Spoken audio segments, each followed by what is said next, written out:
"It's gone again," Ngozi and Abazi whispered, her voice trembling as she stared at the empty line where her underwear had been hung to dry. This was the third time in a week.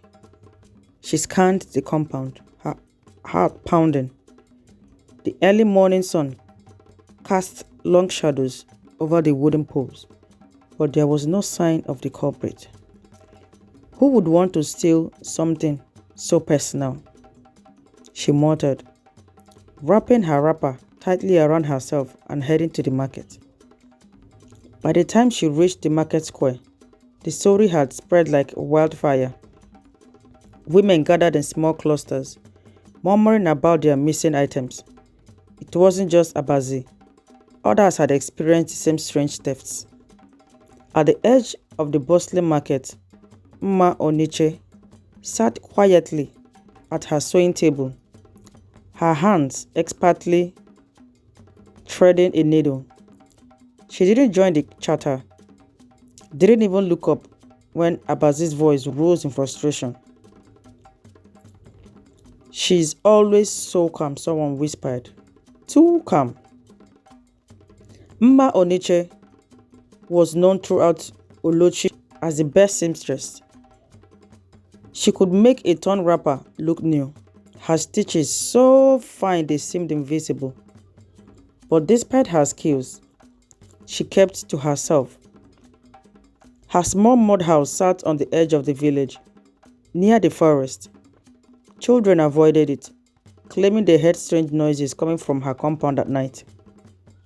The villagers, bound by tradition and superstition, let her be. But the rumors never stopped. She doesn't go to church or the shrine. What does she believe in? Why doesn't she ever attend festivals? Didn't her husband leave her years ago? Maybe she's cursed. Still, Mma Oniche's quiet demeanor kept suspicion at bay until now. The missing underwear became the talk of the village. At first, people laughed it off, joking about mischievous children or stray dogs. But the frequency of the theft made it impossible to ignore. Some women began locking their clothes in chests or hanging them inside their rooms. But even then, the thief seemed to strike. "It's not a child or an animal," Abazi said firmly. One evening, as she gathered a group of women under the iroko tree, "Someone is taking these things for a reason." "What reason?" asked Nkem, a young mother. "What could with our underwear?" Nobody had an answer. Obinna, the village's most curious young man, decided to investigate. He had always been drawn to mysteries, often sneaking out at night to spy on wildfire or follow travelers.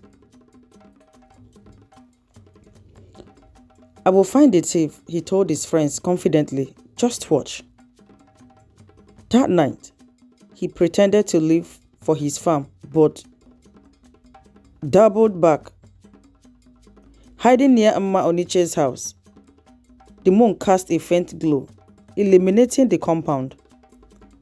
Hours passed. Just as Obinna was about to give up, he saw a shadow move. Mma Oniche emerged from her house, carrying a bundle wrapped in cloth. She glanced around before heading towards the forest. Obinna's heart raced. He followed her silently, careful not to make a sound.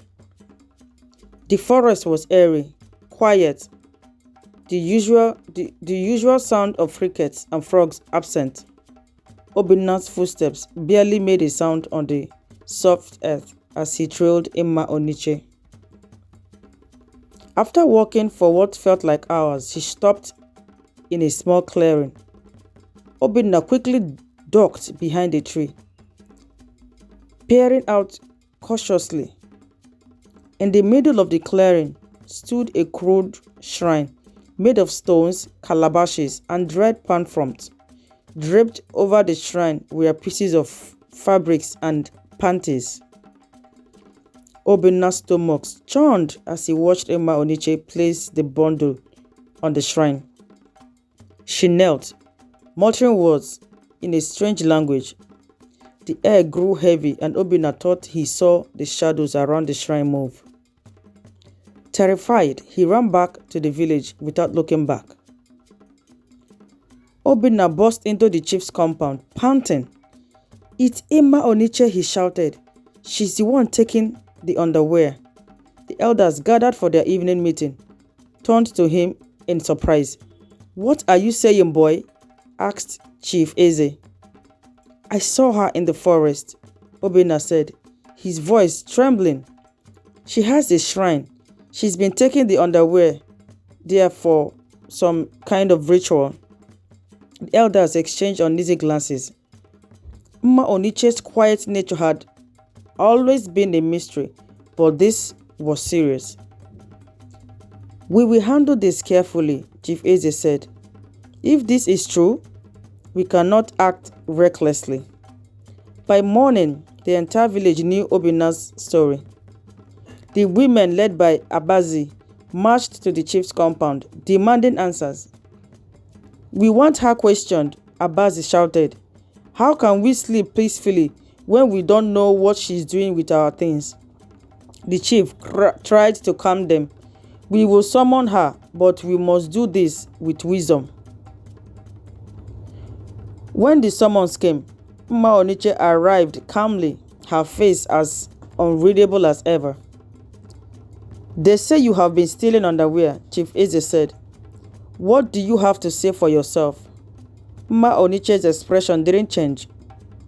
"I am a seamstress, not a thief," she said simply. "Why would I take something that does not belong to me?"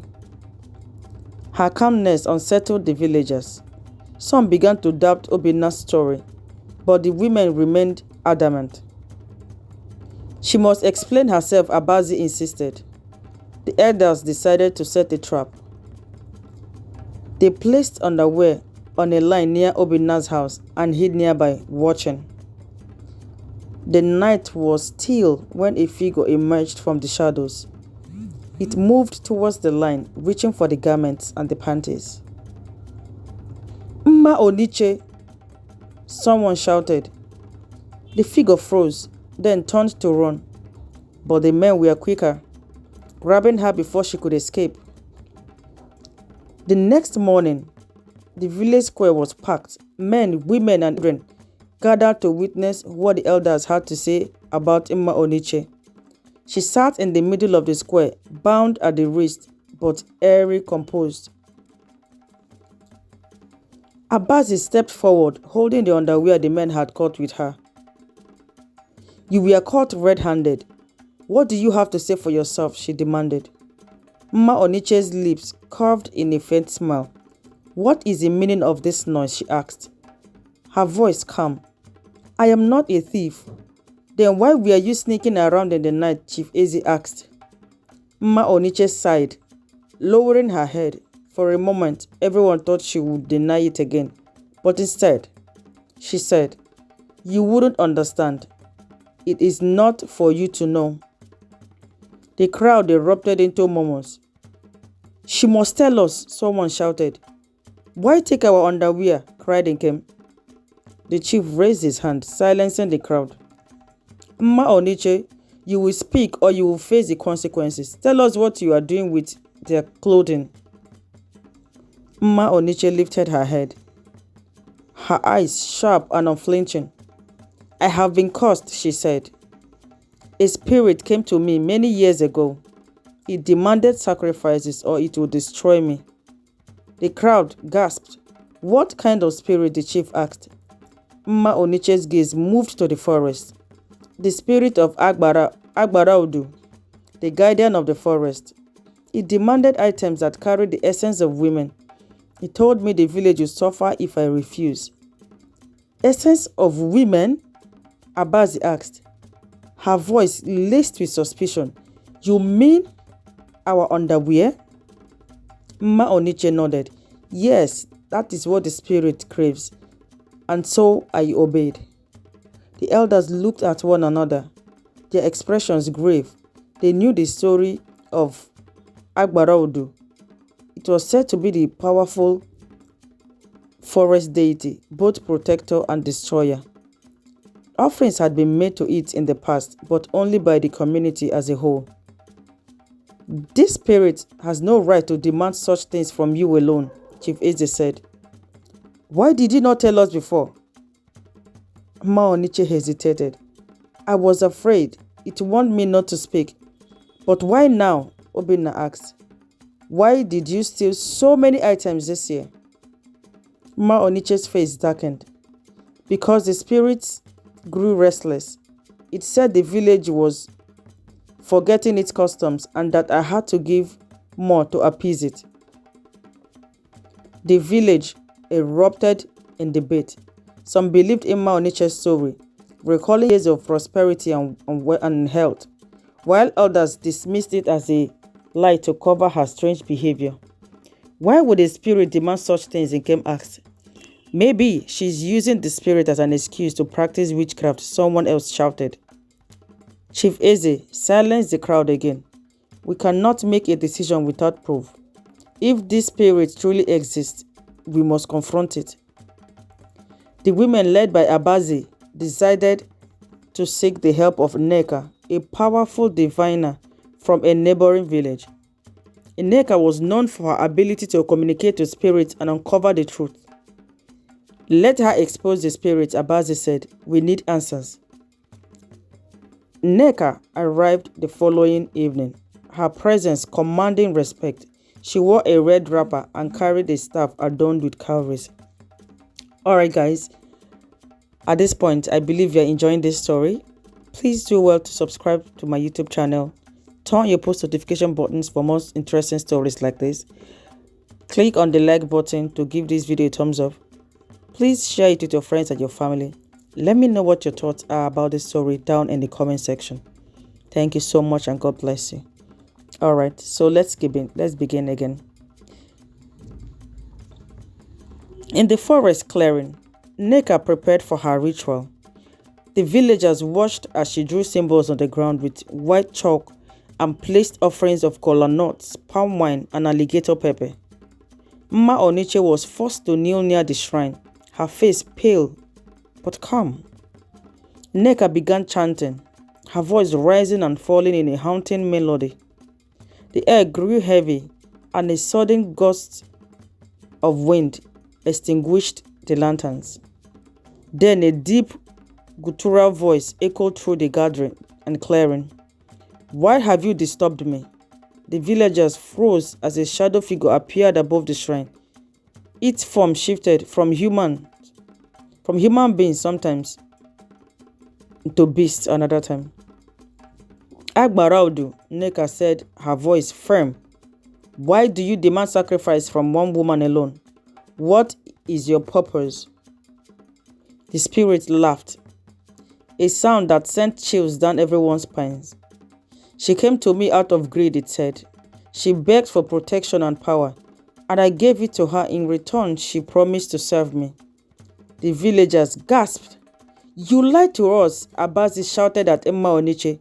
You did this for yourself, not the village. Mma Oniche's composure broke. No, I was desperate. I had nothing. She muttered. I only wanted to survive. The spirit's laughter turned to anger. You broke your promise, woman. Now you will face the consequences. Before anyone could react, the ground beneath Mma Oniche began to shake. She screamed as her body convulsed, her cries piercing the night. Nneka stepped forward, raising her staff. Leave her alone. Agbaraudu, she is no longer yours. The spirit roared, but Nneka's chant grew louder. The villagers watched in awe as a shadowy figure dissolved into the air. When the ritual ended, Mma Oniche lay on the ground, trembling. She looked up at the villagers, tears streaming down her face. I am sorry, she whispered. but the villagers were forgiven. You betrayed us, Chief Eze said. You endangered our community. Mma Oniche was banished from Oloche, her house and belongings burned to cleanse the land. With Mma Oniche gone, the village began to heal. The women, led by Abaze, instituted new practices to protect their belongings and watch over one another. The elders reminded everyone of the importance of communal offerings to honor the spirits and maintain peace. One evening, Chief Eze gathered the villagers under the Iroko tree. Let this be a lesson to us all, he said. Greed and deceit bring ruin. Even when disguised as tradition, we must live truthfully and protect one another, for our strength lies in unity. The villagers nodded, their hearts heavy but determined to move forward. And so, the village of Oloche learned to rebuild not just their trust, but their sense of community. With this is the end of the story. I hope you really enjoyed this story. If you did, please don't forget to subscribe to this YouTube channel, turn on your post notification buttons, click on the like button to give this video a thumbs up, share this video with your friends and your families, and let me know what your thoughts are down in the comment section about this video. Bye for now, and I'll see you in the next video.